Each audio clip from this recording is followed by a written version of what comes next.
I'd never been in a relationship before. I didn't see any red flags. I didn't really know what red flags were at 19 years old. She just wanted him and she didn't care about the consequences. He's been undermining her, confusing her, gaslighting her. He was so angry and his eyes just turned black. Get off of me! Get off of me! No way is he hitting her. She'd tell us. I was on the floor and he was strangling me.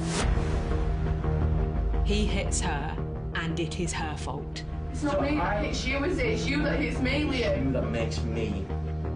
I had to document it in case I ended up dead. You pulled the wool over my eyes. He's broken her. Jesus Christ, that he's beat the living daylights out of her.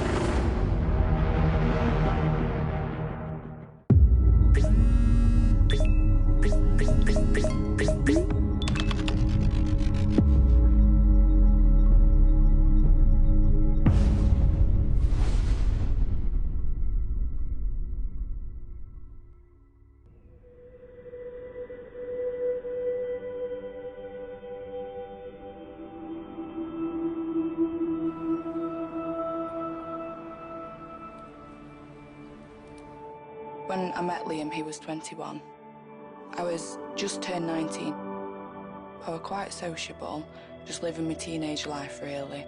I wasn't really in dating scene as such, because I were a bigger girl, so I was just under 17 stone, so I was quite insecure, if I'm honest. Personally, I'd class her as quite like the popular kid at school, but she doesn't see herself as that, but she was, really. She was like a popular person at school. I don't think I had boundaries as such and high expectations for men. I just used Tinder like occasionally. I just was swiping and then it just happened that I found Liam. It was about 10:30 at night and straight away I got a message from him. We just got onto the topic of things in Doncaster and things that we found in common, and then that's when he asked me for my phone number. He rang me straight away, really.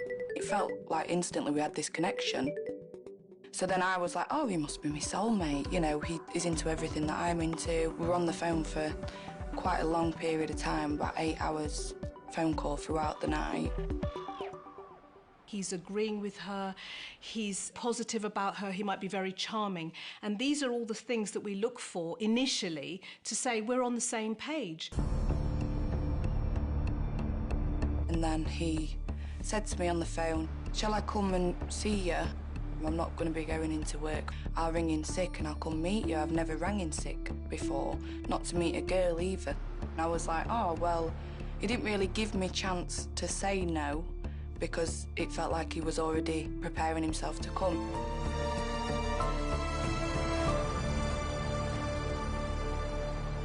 Where it ventures into this red flag territory is when he says, I've never done this for anyone else before. Is that a necessary comment? Or is that to convince Ellie that she is special, that he's doing this for her?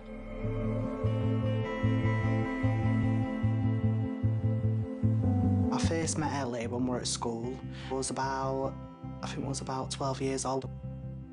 And then just as the years kind of went along, we became closer and closer. At the time, I would just like, go for it. Like, there's nothing to lose. If he seems interested in you and you're interested in him, then just meet him. Like, what I didn't seem there were like no harm for her to meet him at that time. At 7:30 in the morning, and I got myself ready to meet him. Quite nervous, but quite like, oh, what, you know, excited as well.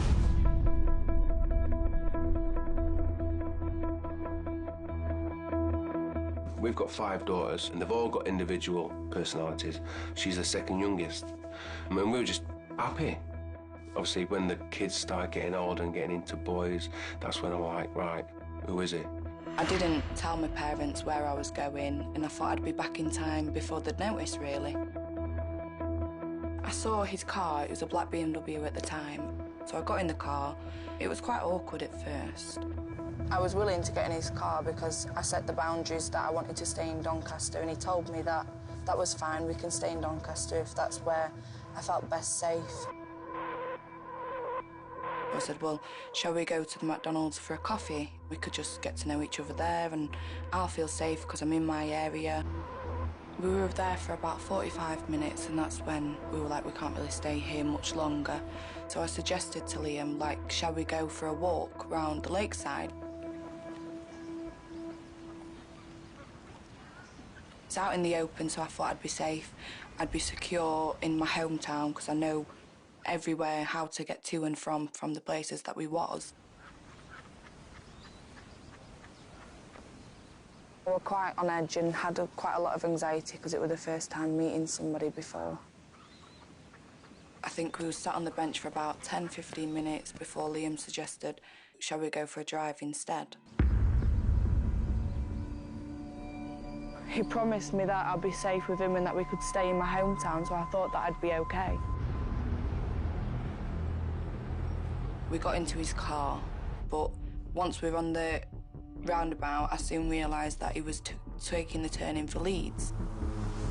And then I said to him, I don't want to go to Leeds. I felt really scared because when I said to him, where are we going? You've took the wrong turn. He said, oh no, I'm going to take you back. We're going to go to Leeds, we'll go back to mine, I'll keep you safe, you'll be safe with me. And I just said to him, no, my parents don't know that I've gone anywhere, so they're going to be worried. And he just said, I can't turn back round now. We're going to go back to mine and I'll bring you back when you want to come back. This is a red flag because something is happening that is out of her control at this point, and she's got to decide how to react to it because this guy is quite literally in control of where they go next and the vehicle. I was like a bit intimidated because he's agreed to something and already straight away he's gone against my boundaries, what I've already tried to put in place. And I'm sort of like amping myself up, like I'm going to be fine, you know, trying to make myself less scared and less worried about it.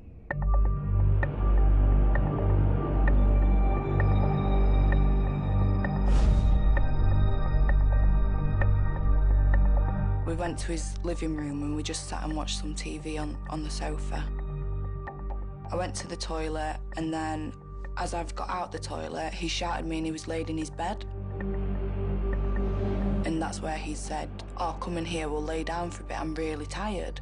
I've not slept all night. And I was like, well, either have I, but I don't really want to lay in your bed. And I was very uncomfortable at that moment in time, but I still thought, you know, I've got the power to say no and put all the right boundaries in place. Well, that's what I thought. So then I've got into bed with him. We was laid in bed for about an hour. We did have sex. I was so unsure of myself and so insecure being a bigger girl that I didn't want to ruin the chance of someone liking me because it never felt like anyone liked me before. So I did feel like this instant connection was real.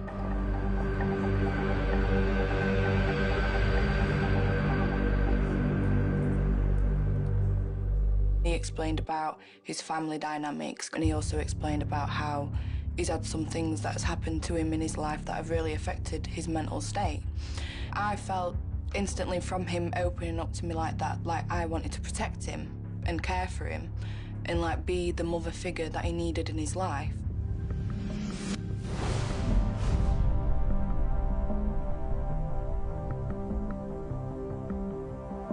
Trauma dumping is something we find in the early stages of coercive control. It's out straight away in the open to gain pity from her, really, to make her feel sorry for him and to potentially justify his bad behaviour later down the line.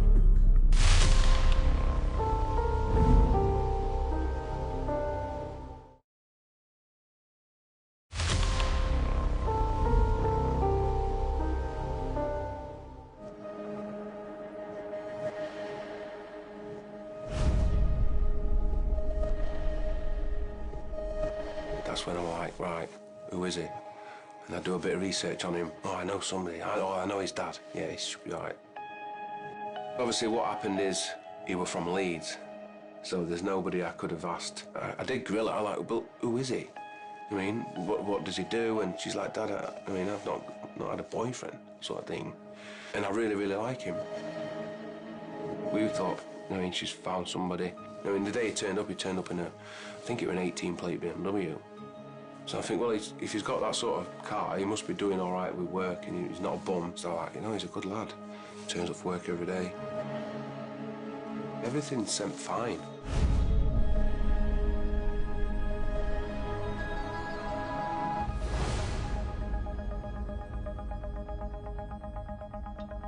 We ended up having a drink, which the drinks led into like quite a lot of, well, drinking games. He seemed to get way too drunk or intoxicated way faster than everyone else. He was like pushing me to kiss his friend and to get with his friend right in front of his face, and you know, I was a bit like, I don't want to do that, but he still was very pushy about it and was coming out with comments, if you like me, you'd do it. He is not looking at her as Ellie, his partner. He is looking at her as an object that he can manipulate and control. If I can get her to do this, what else can I get her to do? And then he dared himself to suck my friend's toes, and that's where I was like, why would you dare yourself to do something like that? I think it was just the fact of, let's make Ellie jealous. It was just like he was trying to do everything to wind Ellie up and try and get her angry, and I just felt really uncomfortable. So I was like, I'm just going to leave this situation because I can't stand him and I don't want me and Ellie falling out about any of this. It got to about 4 o'clock in the morning, and he then changed and then was calling me names like I'm a slag, I'm a rat, just out of nowhere.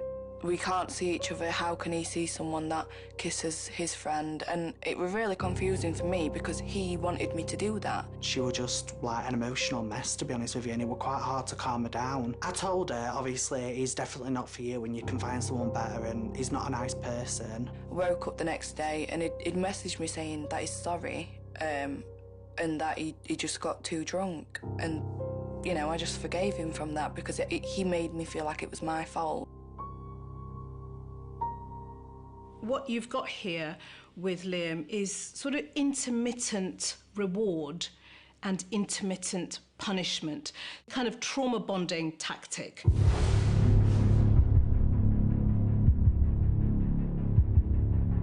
She's already attached to him in some way, hoping that he'll go back to the lovely guy she first met, which he's all over the place. He's not going to do that.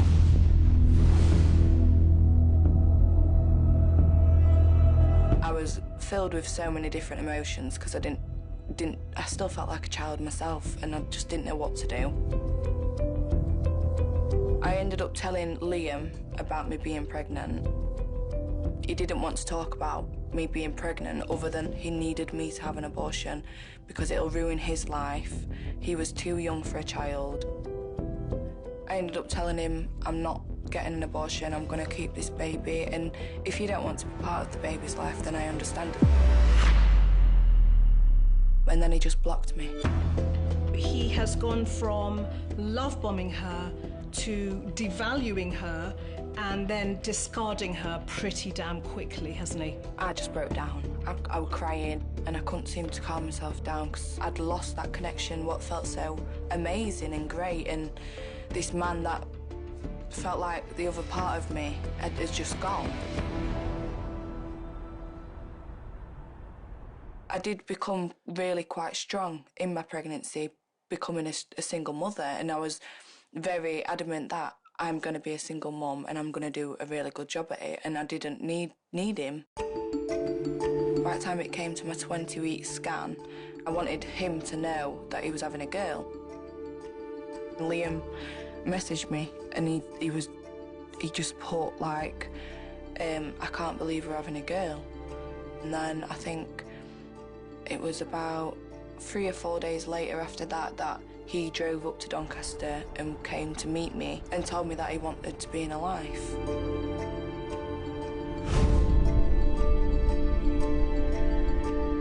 I felt loved, I felt really secure, and like this was going to be my little family.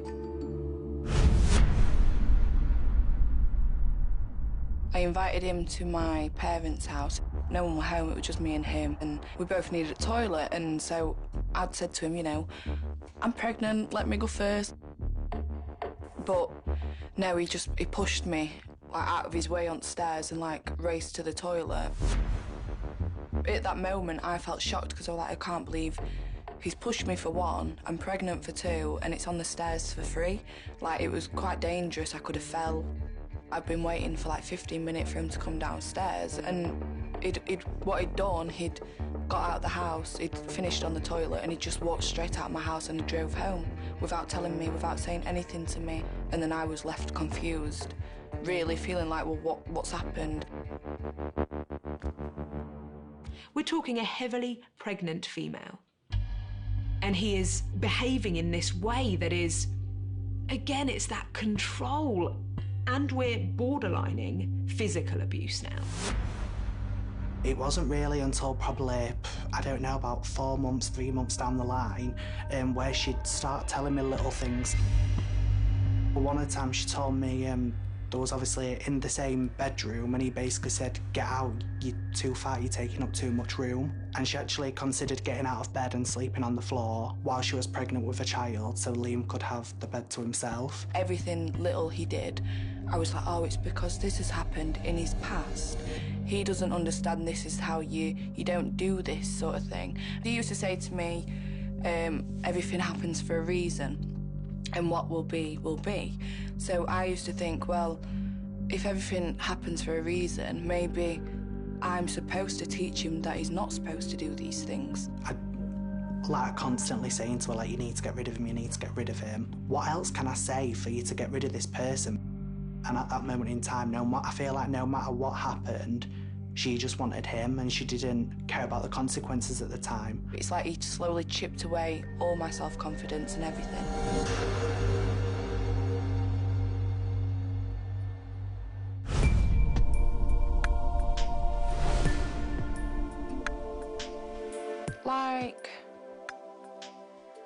Like the honeymoon phase, really. I could just see how proud Ellie was of herself in that moment for like creating this beautiful child, and it was so nice to see.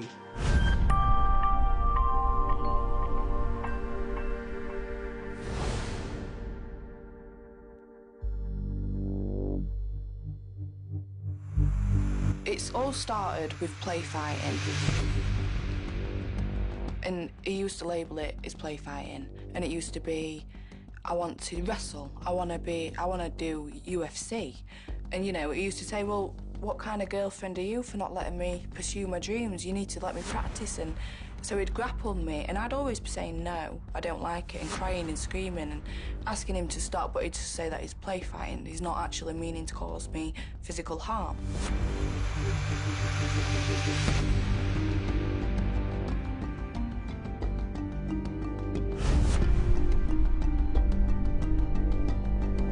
She couldn't find any of the knives in the house, and it wasn't until 2 days later all the knives in the house was found under Ellie's bed, and Liam says he was putting them there to protect them if anyone came in. He's messing with her mind about where something is, almost wrong-footing her, confusing her, destabilising her reality. It was the level of control that he had on me that I was struggling to deal with then. She starts to feel as if she's the one who's going mad, when actually he's the very person who's manipulating the entire situation.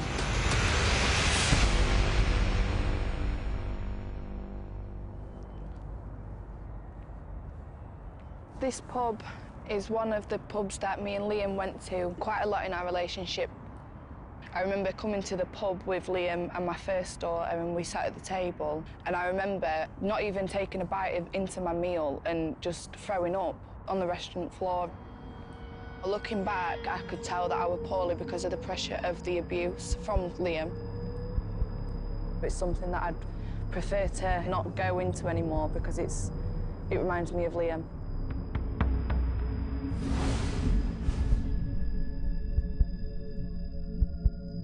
I'd try and step into my power and say, you're gaslighting me, you're trying to manipulate me, you're lying to me. But then he'd get me to a point where I'd be screaming, I'd be the one screaming, shouting, acting like a crazy person, but then he'd ring my mum.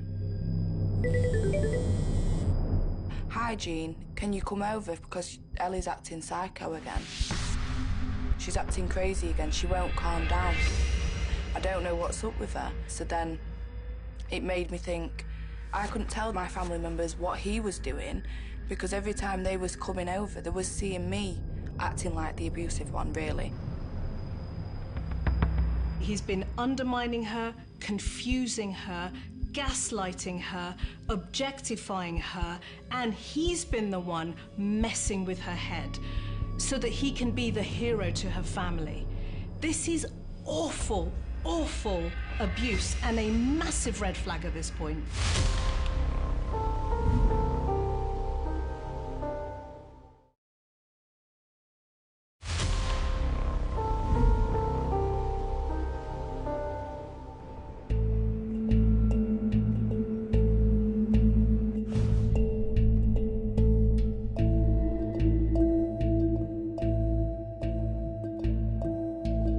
I felt so emotionally unattached to Liam because he spent all his time just making me feel so unloved and unappreciated.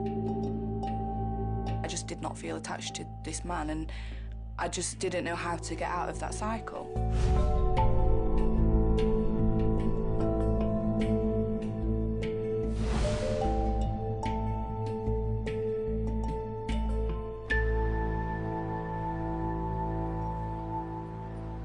I said, it's not that I'm attracted to this guy, I think it's just because I feel like there's distance between me and you, and I think we need to work on that because I don't want to be going elsewhere, I want to be with you.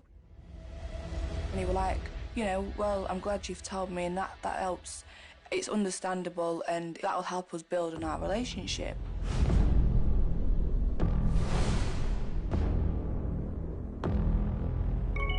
Didn't give me a chance to give him any explanation. He was so angry and his eyes just turned black and it was like he was just a completely different person, and he backed me up into a corner.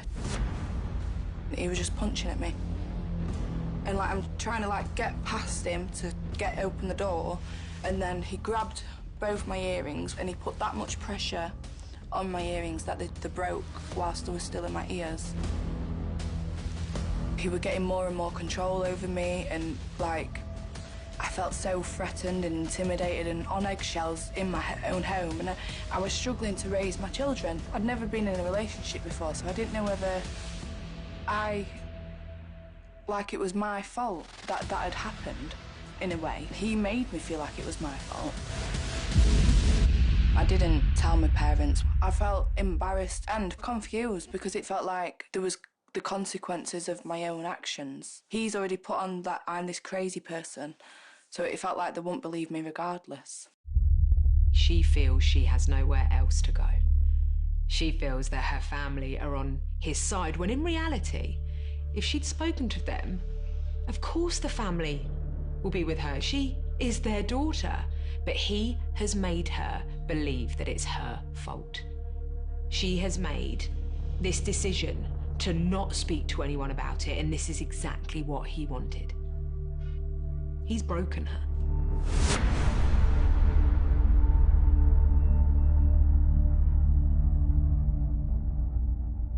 You're a filthy rat. Imagine living your life like taking everything to heart. You're choosing to get upset by it. I had to document it for, in case I ended up dead.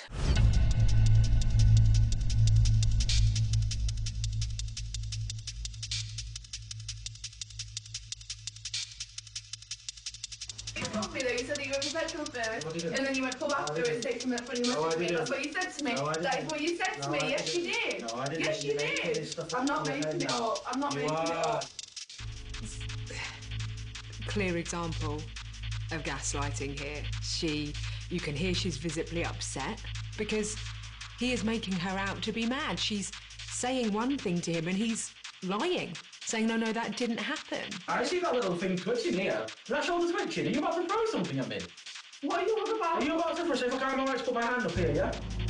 It's not me that hits you, is it? It's you that hits me, Liam. You that makes me. Get off of me! Get off of He hits her, and it is her fault. What do I need you for? I don't need you for nothing. I don't need you for fuck all, honestly, I don't. You're actually irrelevant. You're irrelevant in my life. Get off! Get off! I'm sorry. I'm sorry! Are you going to say sorry to me? That's him saying that to her. He has just punched her. Yet, she's the one that's got to apologise. This man is vile. Are we going to get along or not? Shall we go shopping? Yeah. Shall we go calm down and get fucking shopping or not? We'll get it done. So let's fucking pack it. That's horrific, that. Poor girl. I couldn't be an unstable mother for my kids, so I had to document it to remember that what he was doing, because if not, I wouldn't have a clue what he's done. I had to erase that from my memory and my mind for me to get on with my life for my children. She did the right thing in documenting the evidence. However, it is so important to report, even if you don't want anything done that early on, it is so important to report it to police, because there are measures that can be put in place to help. I never felt I could reach out to anyone properly and get out of that relationship, and I just knew that there'd be more consequences from me ringing the police.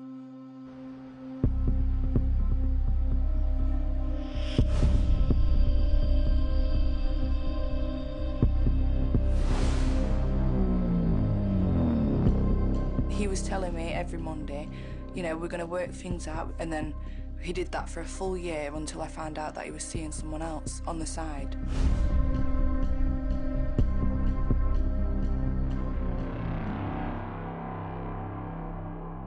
He spoke about how he's very depressed, he doesn't know what he's doing with his life, he thinks he's in a psychosis state, and that's why he started seeing this other girl, and that he wants to be back with me and his family. And I was just thrilled. I was like, yes, you know, because I really was hoping for this really set family. I wanted my kids to have both parents in the home. I wanted it to work out right. So I took him back and he moved in within that same week. I think at this point in time, she is desperately trying to get good Liam back. And I think that speaks to the trauma bonding that she has with him. When he first came back, I felt so happy and like I forgot all the abuse.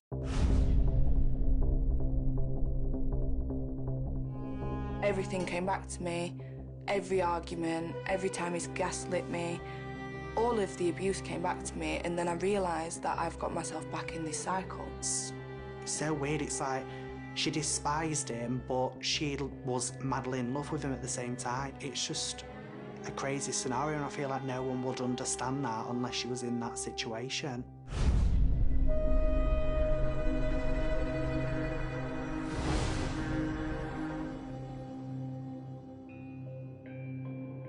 It made me feel like I did deserve it, because he was telling me that I deserved it, and then he told me that his friend told him that I deserved 10 times more than what he had given me, and that I should be lucky. I should feel lucky that I didn't do worse than what he did.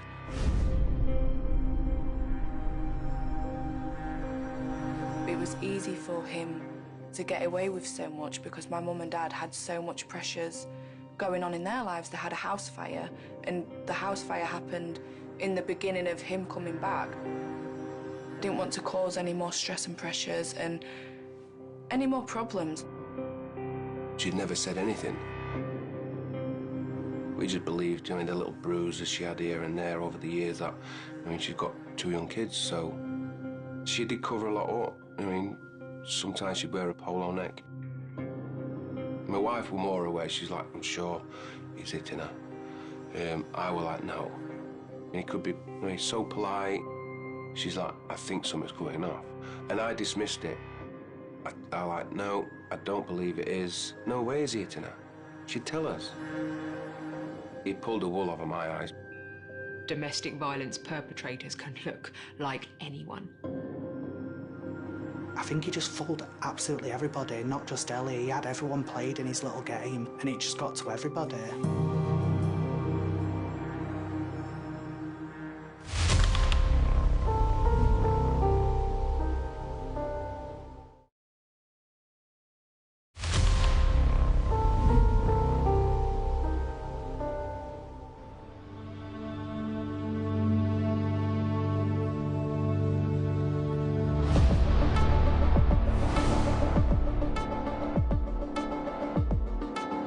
This night out had been planned with me and my friend for quite a few weeks, and I'd told Liam, he knew about it well in advance, and he was like, well, if you stay out till stupid o'clock, I'll cancel the holiday on Monday. And I was like, well, I definitely will be home for the right time, and you don't have to cancel no holiday. The night were probably the best night out that we've had in ages. We really enjoyed ourselves. We've not probably had a night like that in a long time. And Ellie was so excited because she was like, he's not even going to be mad at me because I'm going home before 12 o'clock, which obviously in my head I was like, you shouldn't have to worry about that as such anyway. He has controlled her that much that not only is she doing exactly what he says, but she's almost proud of herself.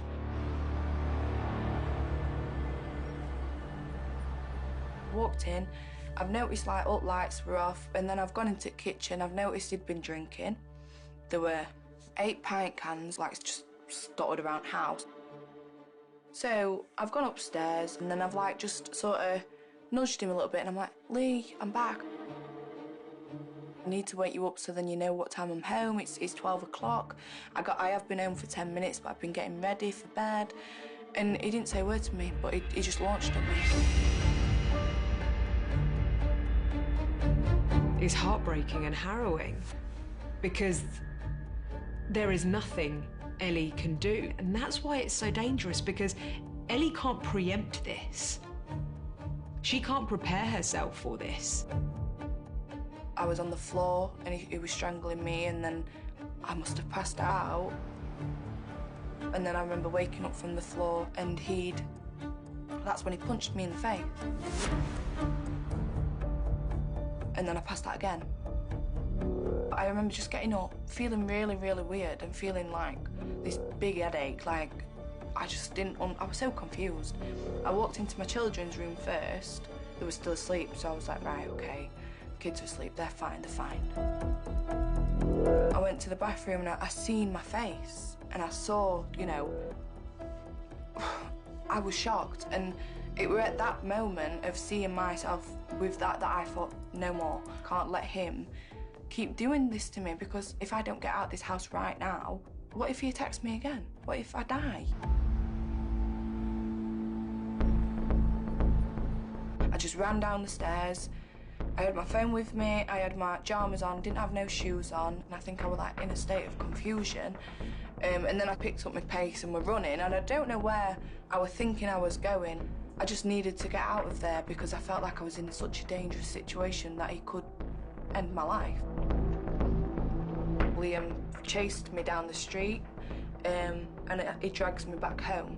But in that time, I think I was trying to ring my sister, but he got to me, so I've texted her instead, and I've said like, Tyler, come quick, I need your help.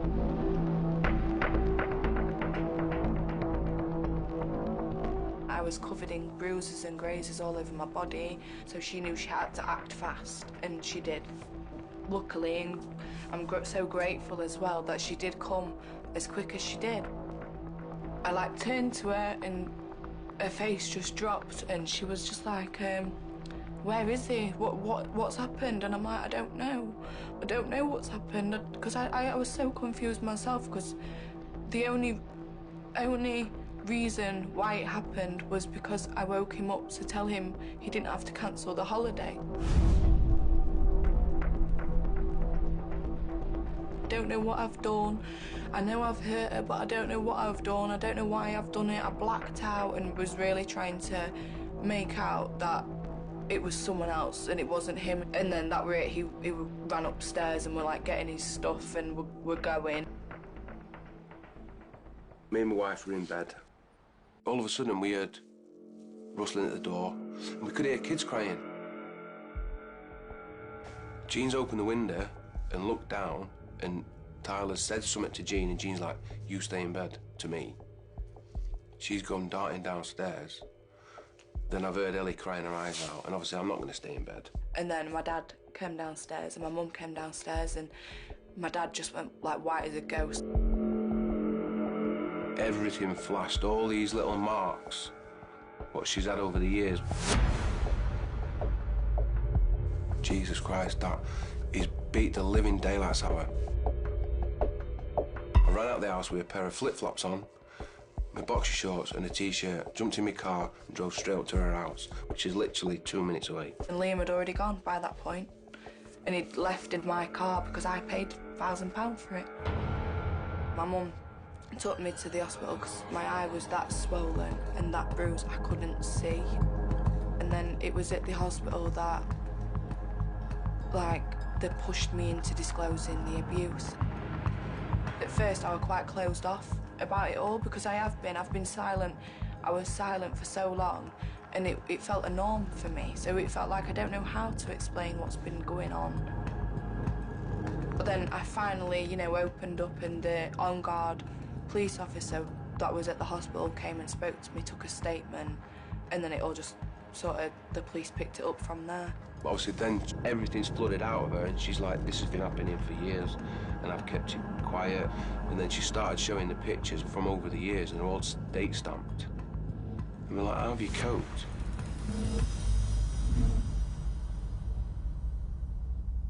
I didn't see anything until the next morning. And then I woke up and there was about 20 messages from LA, loads and loads of missed calls. Families called me, texted me. I was like, what the hell's happened? So I opened it and the first thing I saw was this picture of her being punched and the massive black eye. I was just mortified, and to a certain extent I did feel a bit guilty that I just let her go back to that.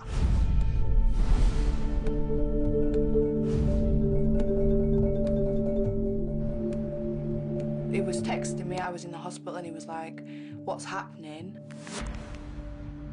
He said, are we still going on a holiday Monday? And I was like, no. Even after that had happened, he was trying to make me feel sorry for him. So then he ended up saying to me, what do you want me to do? Tell me what I'm supposed to do. I want you to go and hand yourself in. For this to end, for me to get some sort of peace from this, go and hand yourself in.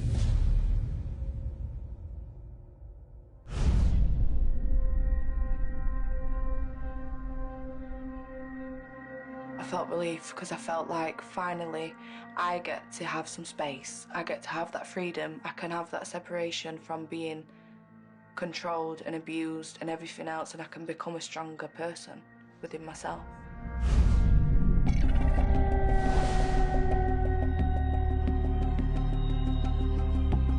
But then in court, when it started showing you these pictures on the TV, I was mortified because it's something I didn't want to see, because that's my daughter on that screen and she's been through all this and not said nothing. How bad was it where she couldn't even tell her parents, knowing I'm getting beat up?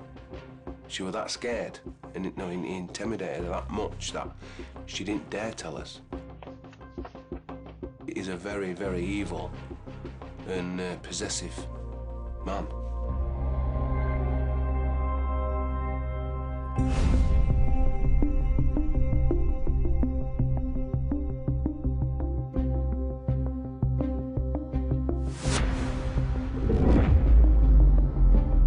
So happy she got a bit of justice. She didn't get the justice fully that she deserved, in my opinion, at all. I don't believe the prison sentence were long enough anyway for the amount of charges what were brought against him. If he'd not punched her in the face and give her a massive black eye, she'd have covered that up and it'd probably be still going on to this day.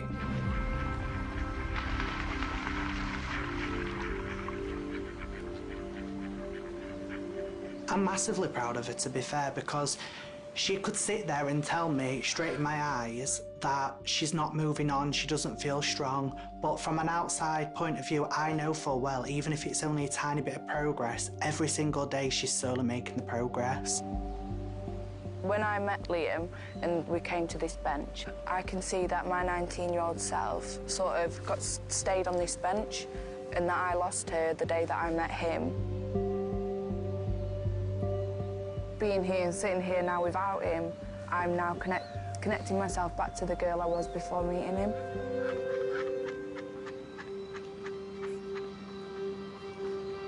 I got asked to attend a poetry workshop with the Women's Aid. I used to really enjoyed creative writing, but there's been a block there for 5 years whilst I've been with Liam, and then now it's like helped me realise that I can do it.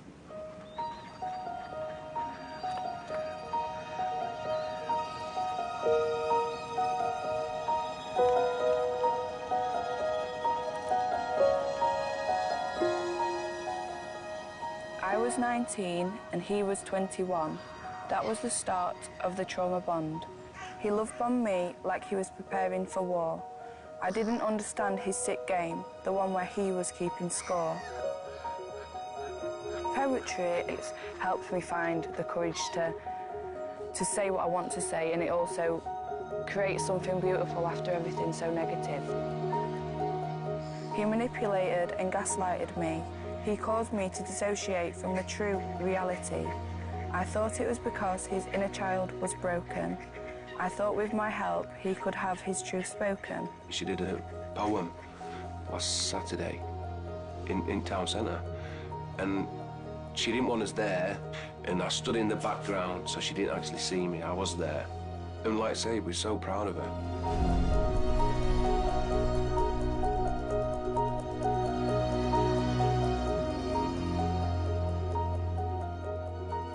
I'm putting it out there and trying to show the world that it's okay to speak up. You don't have to be ashamed from things you've gone through, because it's not your fault that you've gone through them. And I think it's important for people to have a voice and raise the awareness and education that's needed so people can prevent from getting in them relationships.